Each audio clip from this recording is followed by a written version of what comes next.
কাজল আগামী 27শে মে বড় পর্দায় মুক্তি পাবে মা। রেশন পৌরিয়া পরিচালিত এই হরর মুভিতে মুখ্য চরিত্রে রয়েছেন বলিউডের জনপ্রিয় এই অভিনেত্রী। ছবিটিতে কাজলের পাশাপাশি রয়েছে রণিত বসুরাই, ইন্দ্রনীল সেনগুপ্ত সহ আরো অনেকে। ছবিতে রয়েছে ভৌতিক ঘটনা, যেখানে খারাপের উপর ভালোর জয়কে দেখানো হয়েছে। হিন্দি সহ তামিল, তেলেগু ও বাংলা ভাষায় মুক্তি পাচ্ছে ছবিটি।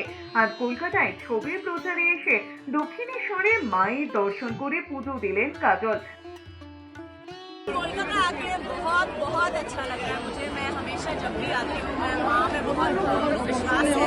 मुझे ऐसा लगता है कि मैं अपने मायके आई हूँ, अपने माँ के घर आई हूँ।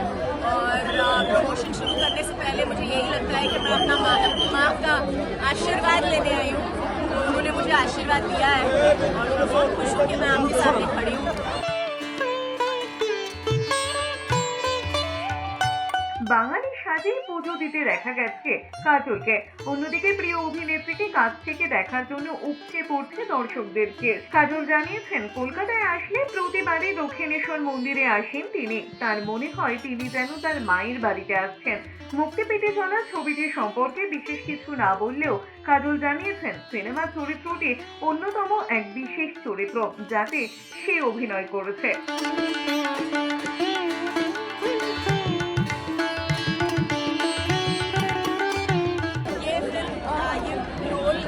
I think my strongest role ever, and I think the title of the film is perfect for it. It's a mythological horror. It's going to be something completely different, and I'm definitely sure it's going to blow your mind.